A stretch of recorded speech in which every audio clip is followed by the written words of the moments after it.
Okay. तो app जो recruiting app है उसके बारे में कि रिक्रूटिंग ऐप कैसे बनाना है और उसको कैसे यूज़ करना है।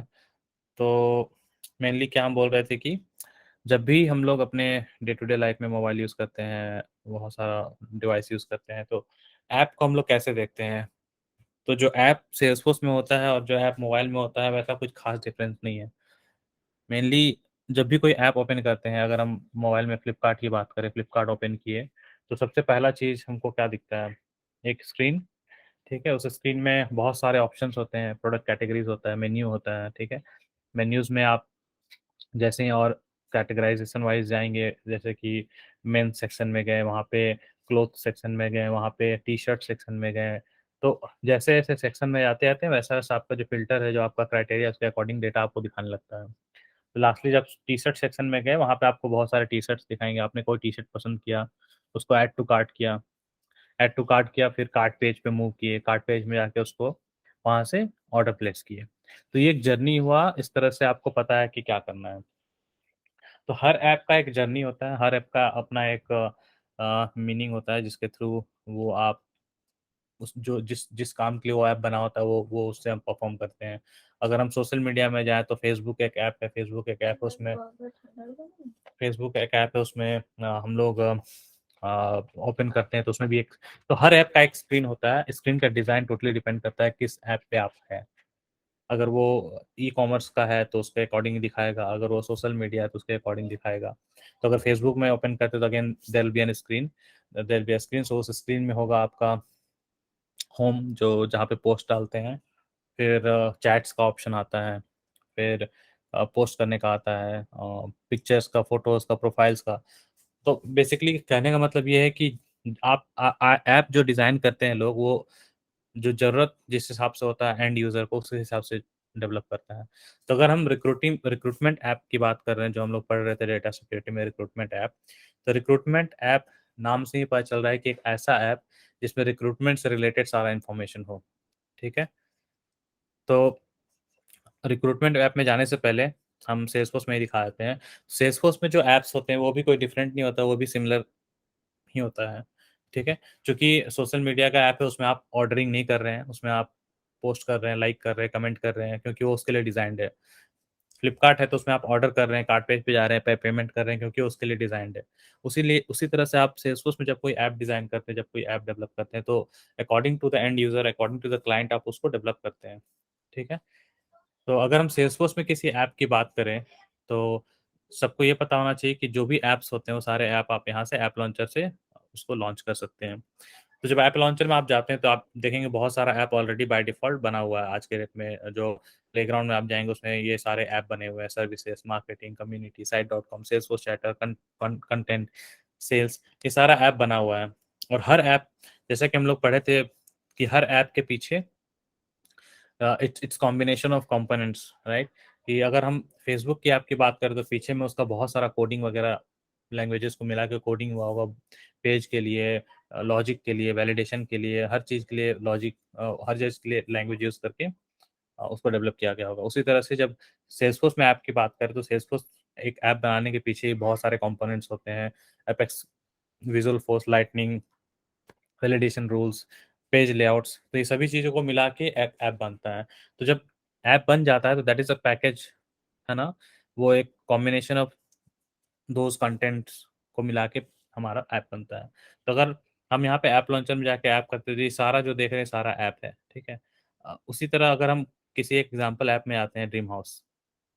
तो ड्रीम हाउस ऐप में आते हैं तो ड्रीम हाउस ऐप का क्या-क्या फीचर्स है, ड्रीम हाउस ऐप क्या-क्या प्रोवाइड करता है। तो चूँकि हम सेल्सफोर्स में हैं तो ऑब्वियस सी बात है कि सेल्सफोर्स का ऐप सेल्सफोर्स से रिलेटेड होगा, हर कुछ सिमिलर दिखेगा आपको। बहुत सारे स्टैंडर्ड जो ऑब्जेक्ट्स हैं, वो स्टैंडर्ड ऑब्जेक्ट्स आपको उसी के अकॉर्डिंग दिखेंगे आपको। जो कस्टम आप इम्प्लीमेंटेशन करते हैं, वो कस्टमाइज़ेशन जो आप करेंगे, आप जैसे उसको सेट करेंगे वैसा दिखेगा। तो अगर हम ड्रीम हाउस ऐप में आते हैं, तो आपने एक ऐप बनाया, नाम रखा ड्रीम हाउस, उसका कुछ एक आइकन डाला है, ठीक है? और उसमें आपने एक लैंडिंग पेज डिज़ाइन किया है कि जब आप ड्रीम हाउस ऐप में जाओगे, तो आपको ये क्वार्टरली परफॉर्मेंस दिखेगा।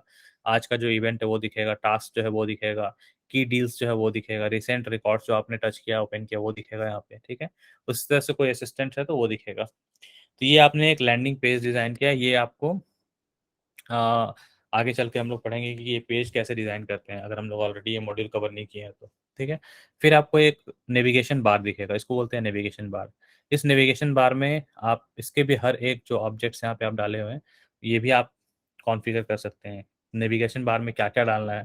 तो नेविगेशन बार में यूजुअली हम क्या डालते हैं, that is important, that is frequently used.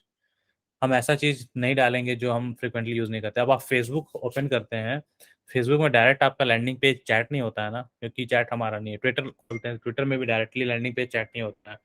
उसमें लैंडिंग पेज क्या होता है, आपका वॉल होता है जो जिसमें आप सारा चीज़ पोस्ट करते हैं, क्योंकि that is the landing page जिसमें कि लोग फ्रीक्वेंटली यूज़ करते हैं, उसका ज़्यादा यूज़ होता है।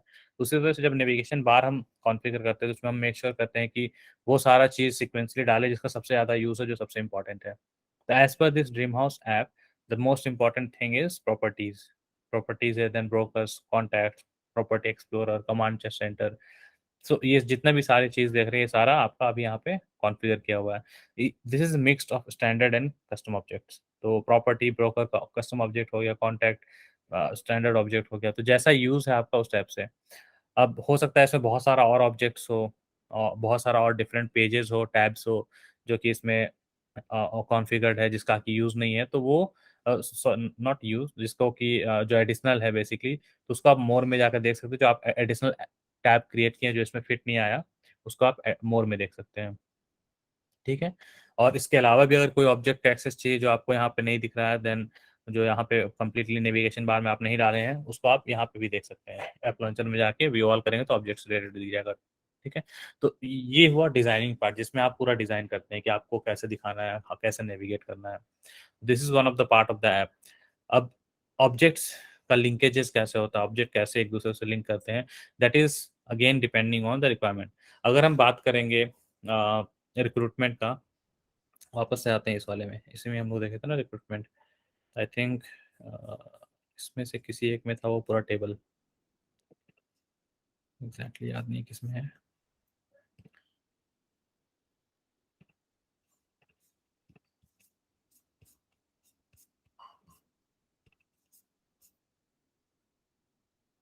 ये एक टेबल है, यहाँ पे कुछ इन्फॉर्मेशन दिया हुआ है।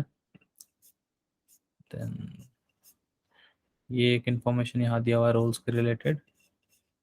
ये रिक्रूटमेंट ऐप का ही है।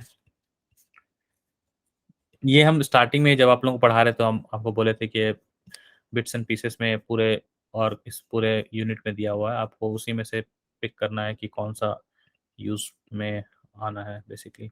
आपके ऐप डेवलपमेंट में स्टार्टिंग से नोट डाउन करना है, नोट डाउन करके आपको उसी तरह से उसको अम, यूज़ करना है और बनाना है। हाँ, एक ये था, ये पासवर्ड पॉलिसीज़ का है, ये शेयरिंग का है यहाँ पे। हाँ, देखिए, तो ओवरऑल यहाँ पे ऐसा है कि अभी जितना हम पढ़ते आए हैं, इसमें हमको पूरा ये पता चला है इस पूरे मॉड्यूल में कि 4 ऑब्जेक्ट का काम बताया रिक्रूटमेंट ऐप में स्टार्टिंग, ठीक है? एक position, candidate, job application, review. 4 custom object है, दैट मीन्स हमें 4 कस्टम ऑब्जेक्ट बनाना है, दैट इज़ मैंडेटरी, ठीक है? अब जैसे 4 ऑब्जेक्ट हम बना लिए, 4 ऑब्जेक्ट बनाने के बाद हम लोग कैसे डिसाइड करेंगे कि कौन-सा ऑब्जेक्ट को किससे लिंक करना है? तो ये सारा जो लिंकेजेस है एक-दूसरे का, ये आप पढ़ते जाएँगे ना, तो उसमें आपको समझ में आएगा कि किसमें किसको लिंक करना है। तो स्टार्टिंग से अगर आप लिखते गए होंगे, तो यहाँ पे हर जगह थोड़ा-थोड़ा डिटेल्स आपको दिया हुआ था। तो अगर स्टार्ट करें हम लोग पोज़ीशन से, तो पहले पोज़ीशन क्रिएट होगा, जिस पोज़ीशन के लिए आपको हायरिंग करना है, ठीक है? पोज़ीशन में फिर आपका पोज़ीशन में फिर आपका कैंडिडेट्स एक ऑब्जेक्ट होगा जिसमें कि पोजीशन और कैंडिडेट उसमें लिंक होगा, क्योंकि जो भी कैंडिडेट अप्लाई करेगा वो किसी एक पर्टिकुलर पोजीशन के लिए अप्लाई करेगा, ठीक है? And then there will be a job application, जब कैंडिडेट अप्लाई करेगा तो उस जॉब एप्लीकेशन के थ्रू अप्लाई करेगा। तो जब लुकअप की बात करें तो जॉब एप्लीकेशन एक ऐसा ऑब्जेक्ट होगा, आई थिंक जॉब एप्लीकेशन में ही आपको दोनों को कनेक्ट करना है। Benefit this should be rejected. क्या अभी तक तो हम लोग ऑनलाइन सारा काम कर रहे थे, हाँ, तो हम लोग ऐप पे डाइवर्ट मतलब क्यों होते हैं? सॉरी नहीं तो समझा मैं। ऑनलाइन नहीं भैया, ऑनलाइन अभी तक सारा काम हो जा रहा था हम लोग का, तो अ, रिक्रूटिंग ऐप की ज़रूरत क्या है? ऑनलाइन हो जा रहा था मतलब नहीं समझे हम। अभी तक मेरा जितना चैलेंज था सारा ऑनलाइन ही किए हैं, मतलब recruiting without recruiting app. Okay. तो रिक्रूटिंग ऐप का ज़रूरत क्या है फिर? अच्छा, अभी तक जो चैलेंज की उससे क्या समझे हो? क्या चैलेंज का बात कर रहे हो? कैसे, मतलब एक बार फिर से पूछो। मतलब किसी में भी हम लोग को रिक्रूटिंग ऐप बनाने की ज़रूरत नहीं पड़ा था, हाँ, करेक्ट। तो फिर इसको बना क्यों रहे हैं? ओके, बना क्यों रहे हैं? क्वेश्चन अच्छा है, लेकिन स्टार्टिंग में ओके, हम बहुत बार ऐसा बताए थे कि सेल्सफोर्स एक स्टैंडर्ड एप्लीकेशन है, ठीक है। सेल्सफोर्स अपना एक सॉफ्टवेयर लेके आया मार्केट में, जिसको वो अपने जो मार्केट में फीडबैक वगैरह कलेक्ट किया होगा उसके अकॉर्डिंगली वो एक मार्केट लॉन्च किया प्रोडक्ट, ठीक है, बस एक प्रोडक्ट लॉन्च किया मार्केट में। अब जैसे जैसे अ, बढ़ता गया वो क्लाइंट्स का डेटा कलेक्शन प्लस रिक्वायरमेंट्स को समझते समझते वो अपना प्रोडक्ट को इन्हेंस करता रहा, ठीक है। ऐप का जरूरत कहाँ पड़ता है? अगर सेल्सफोर्स को लेके हम जाते हैं एक मेडिकल एक कॉलेज में, और सॉरी मतलब एक हॉस्पिटल में लेके जाते हैं, और उसी सेल्सफोर्स को हम लेके जाते हैं एक मे बी एक मॉल में, तो जो इन्फॉर्मेशन हम कैप्चर करेंगे एक हॉस्पिटल में और जो रिक्वायरमेंट और जो डिज़ाइन हम करेंगे एक हॉस्पिटल का, क्या वो सेम होगा किसी दूसरे बिजनेस से? Maybe I don't know, mall का ले लेते हैं या फिर कॉलेज का ले लेते हैं, तो क्या इन्फॉर्मेशन सेम होगा, डिज़ाइन सेम होगा, सब कुछ सेम होगा? हाँ, नहीं, सेम होगा क्या? नहीं है। नहीं होगा ना, क्योंकि क्योंकि हॉस्पिटल का एक अलग टीम होगा, एक अलग डिज़ाइन होगा, एक अलग ऑर्गेनाइजेशन होगा, उसमें काम जो होगा वो डिफरेंट डिफरेंट होगा। लेकिन हम चाहते हैं कि सेल्सफोर्स ही यूज़ करे, एक कॉलेज में भी सेल्सफोर्स ही यूज़ करे, एक हॉस्पिटल में भी। तो सेल्सफोर्स खुद में ये बोलता है कि आई एम अ सीआरएम, जो एक कस्टमर रिलेशनशिप मैनेजमेंट है, एप्लीकेशन है। तो मेरा काम है कस्टमर मैनेज करना, लेकिन कस्टमर्स जो मैनेज करते हैं उसमें हर कंपनी का, हर ऑर्गेनाइजेशन का अपना एक सेट ऑफ रिक्वायरमेंट्स होता है। तो आप कहीं भी सिंपली सेल्सफोर्स को ले जाके नहीं दे देंगे कि हाँ, आप लीजिए सेल्सफोर्स, उसको स्टार्ट कीजिए यूज़ करना, अपना कस्टमर बेस बनाइए और इसमें सब कुछ कीजिए। ऐसे सिंपली नहीं होता है जनरली। तो उसमें क्या होता है कि जैसे-जैसे हम लोग समझते हैं वैसे-वैसे रिक्वायरमेंट उसी के अकॉर्डिंग बनाते हैं। तो अगर हम वापस से ड्रीम हाउस के एग्ज़ाम्पल में जाएँ, तो dream house is an app, एक रियल्टी बिज़नेस के लिए है। तो रियल्टी बिज़नेस ड्रीम हाउस के पास हम जब लेके गए थे सेल्सफोर्स की, आपको सेल्सफोर्स यूज़ कीजिए, आपका कस्टमर जो है, आप इसमें मैनेज कर सकते हैं, रेवेन्यू वगैरह मैनेज कर सकते हैं।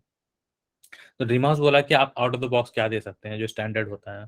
वो ड्रीम हाउस बोला कि हम अकाउंट मैनेजमेंट देंगे, कॉन्टैक्ट मैनेजमेंट देंगे आपको, जो out of the box objects हैं।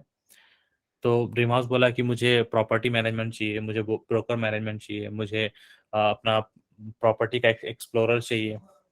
तो सेल्सफोर्स बोला ठीक है, आपको अगर कोई एडिशनल रिक्वायरमेंट है जो कि आपको लग रहा है कि standard out of the box हम फुलफिल नहीं कर पा रहे हैं, आप उसको कस्टमाइज कर सकते हैं। That is also one of the things Salesforce provides, कि अगर out of the box standard capability नहीं है सेल्सफोर्स के पास आज, तो उसके लिए सेल्सफोर्स क्या करता है, ऑफर करता है कि आप हायर करो डेवलपमेंट टीम, आप या फिर आप मुझसे कराओ, और आपका जो भी नया जो भी रिक्वायरमेंट है which Salesforce is not fulfilling, you can just develop those requirements here.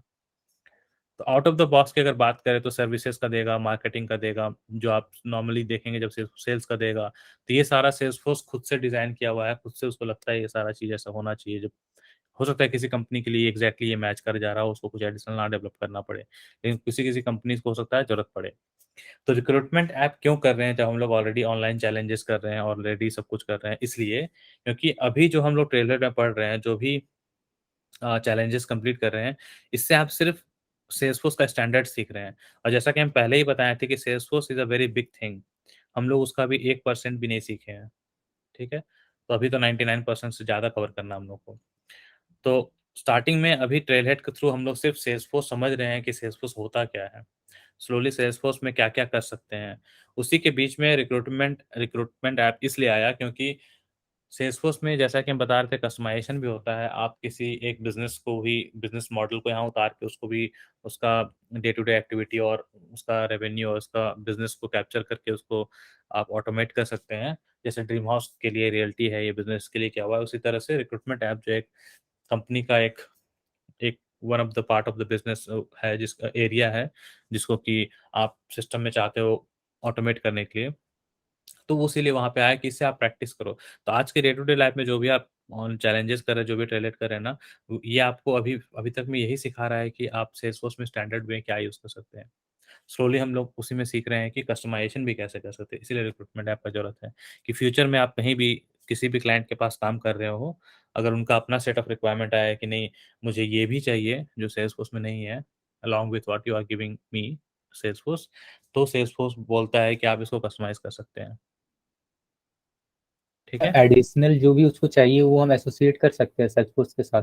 हाँ, खुद से एसोसिएट मत बोलो, मतलब हाँ, उसको कस्टमाइज़ बोलना है, उसको कस्टमाइज़ कर सकते हैं। जी भैया। ठीक है ना? और इसी क्लाइंट को हम लोग प्रोवाइड क्या करते हैं? Client recruiting app. नहीं, रिक्रूटमेंट ऐप ये तो अभी तो सिर्फ ट्रेनिंग है ना। ट्रेनिंग अभी कॉलेज में जो सीख रहे हैं, जो पढ़ रहे हैं, वो थोड़ी हम लोग जाके रियल टाइम में करेंगे। रियल टाइम में अगर हमको बोला गया है कॉलेज में कि कॉलेज का वेबसाइट बना दो, तो वो कॉलेज का वेबसाइट सिर्फ मेरा प्रैक्टिकल में काम आएगा, वो सीखने में काम आएगा। हम उसको कर सकते हैं एक्चुअली कहीं पे reuse, but you can not deliver the same thing. तो सिमिलरली रिक्रूटमेंट ऐप एक जस्ट एन एग्जांपल है आपका यहाँ पे सीखने के लिए, आपके पढ़ने के लिए। तो जैसा कि किसी क्लाइंट के पास आप जाते हैं तो रिक्वायरमेंट आपको देता है कि क्या बनाना है, हो सकता है वो कुछ और दे आपको बनाने के लिए। तो recruitment app is just an example in your training part, जिसमें कि वो एक एग्जांपल लेके, क्योंकि समझाने के लिए कुछ एग्जांपल होना चाहिए ना, इसीलिए वो समझाने के लिए एक एग्जांपल लिया कि रिक्रूटमेंट ऐप है, वो आप बनाइए। जरूरी नहीं कि वो आगे चल के रिक्रूटमेंट ऐप ही यूज होगा किसी बिजनेस में जाके, नहीं, वैसा नहीं है। लैंग्वेज क्या होता है? लैंग्वेज के थ्रू हम 50 बुक लिख सकते हैं, इंग्लिश, हिंदी, तमिल, बंगाली, ठीक है ना?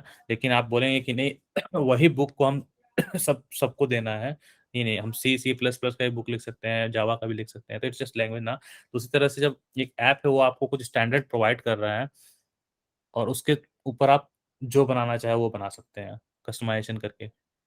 आप ड्रीम हाउस ऐप बनाओ, आप रिक्रूटमेंट ऐप बनाओ, मेडिकल का कोई ऐप बनाओ, it's totally up to what business needs.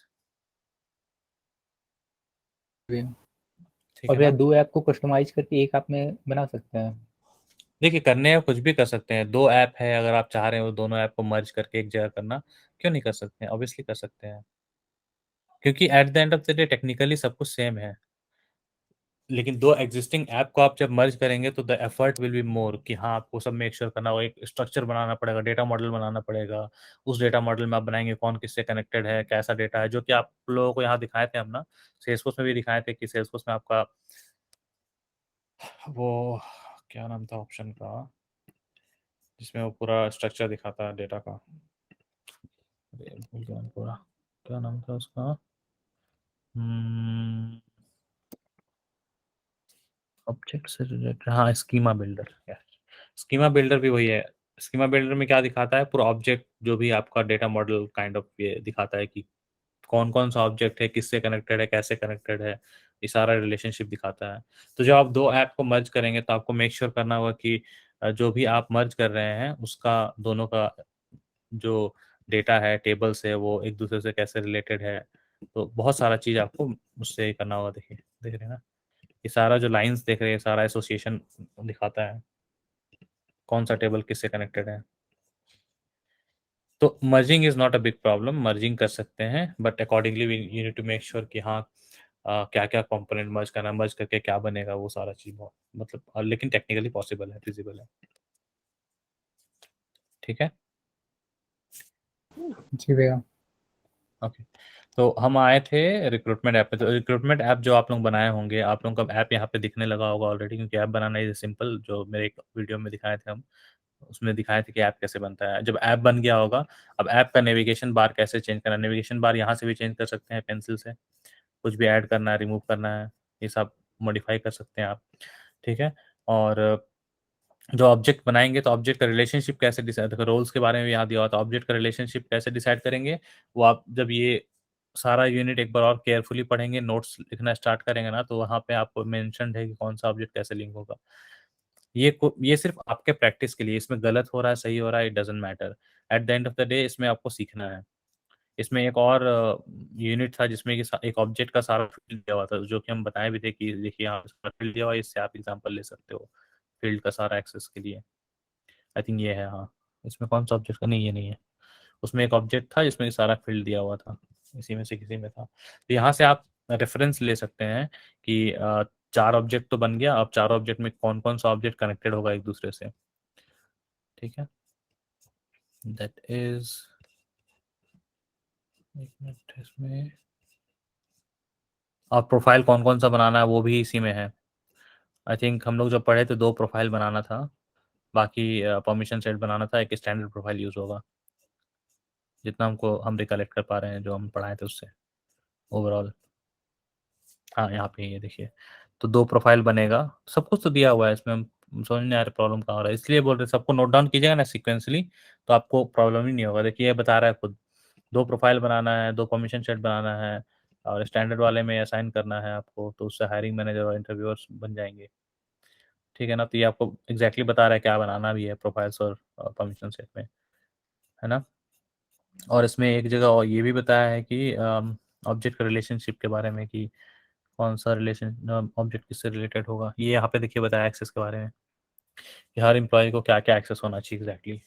तो जो प्रोफाइल्स उसमें बेस एक्सेस दीजिए, जो परमिशन सेट है उसका परमिशन सेट में एक्सेस दीजिए, ठीक है ना।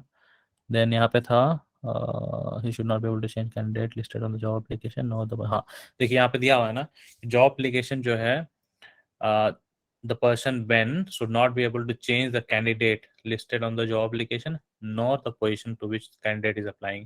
That means job application will be a junction object जिसमें कि कैंडिडेट और पोजीशन का 2 लुकअप फील्ड होगा, ठीक है।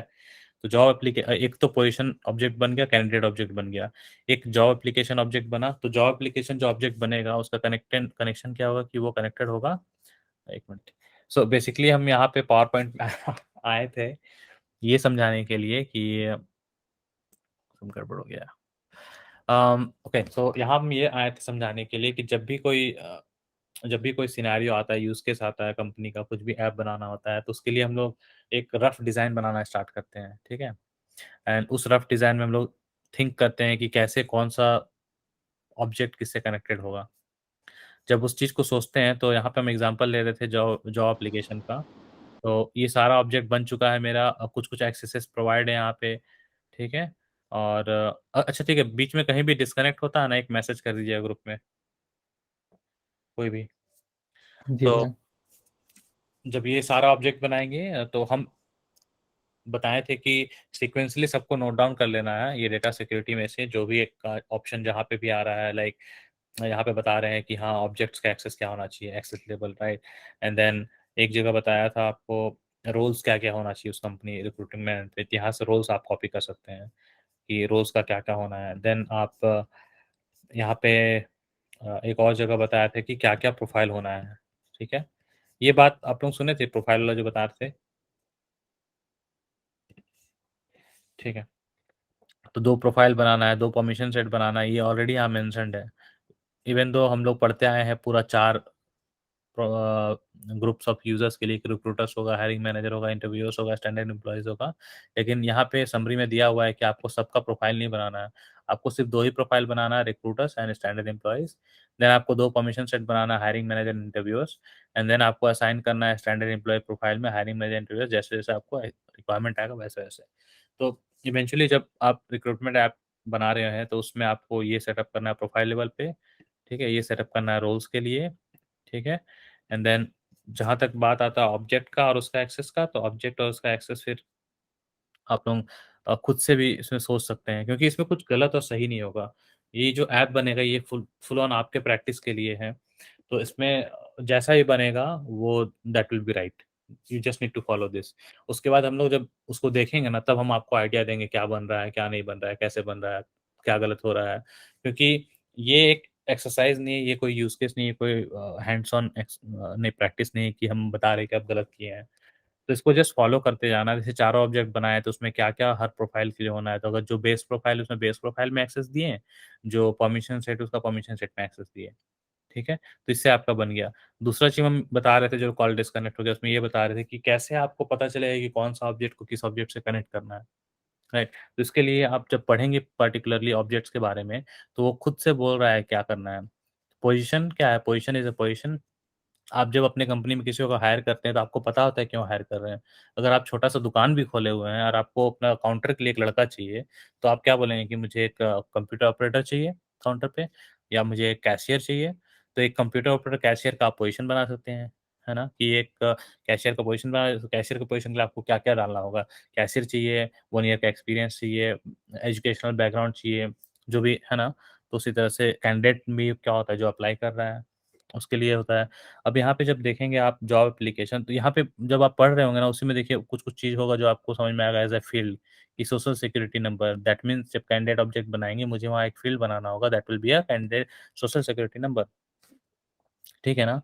और यहाँ पे एक और बात बोल रहा है कि जब भी बैन को एक्सेस होगा, वो कैंडिडेट से देख पाएगा कि कौन-कौन से पोज़ीशन में अप्लाई किया हुआ है वो कैंडिडेट, है ना? ये पता करने के लिए अब जॉब जॉब एप्लीकेशन आप पढ़ रहे हैं तो यहाँ पे क्या लिखा हुआ है? He should not be able to change candidate listed on job application nor position to which candidate is applying. That means इससे क्लियरली पता चल रहा है कि job application is going to be a junction object जिसमें कि बता रहा है कि आपको कैंडिडेट और पोजीशन दोनों यहाँ पे होगा। तो एक जॉब एप्लीकेशन में जब आप जाएँगे तो आपको पता चल जाएगा कि कौन-सा कैंडिडेट कौन-सा पोजीशन के लिए अप्लाई किया है। तो उसी तरह से रिव्यू में अगर जाएँगे, तो रिव्यू जो है कैंडिडेट के बारे में बता रहा है कि कौन-सा क्या रिव्यू देना है आपको। तो अगर कोई रिव्यू दे रहा है इंटरव्यूअर किसी कैंडिडेट के बारे में, तो उसका कमेंट्स आप देख सकते हैं, ठीक है ना? तो हमेशा याद रखिएगा जो रिव्यू होता है ना किसी कैंडिडेट के लिए होता है, लेकिन एक कैंडिडेट 4 जॉब के लिए अप्लाई कर सकता है। तो आप जब रिव्यू देंगे तो हर जॉब के लिए अलग-अलग रिव्यू देंगे, राइट? कि हाँ, एक बंदे ने सेल्स के लिए अप्लाई किया था, एक बंदे ने सीनियर सेल्स के लिए अप्लाई किया था। तो आफ्टर रिव्यू ये हम कन्फर्म कर रहे हैं कि दिस बंदा is for sales not for senior sales. तो ये सारा इन्फॉर्मेशन को कैसे पता चले एक-दूसरे से कनेक्ट करना है, तो इसके लिए हम आए थे यहाँ पे, बता रहे थे। तो यहाँ पे हम बताएँ कि एक पोज़ीशन ऑब्जेक्ट आप बनाएँ, एक कैंडिडेट ऑब्जेक्ट बनाएँ। स्टार्टिंग हम ऐसे किए थे, ठीक है?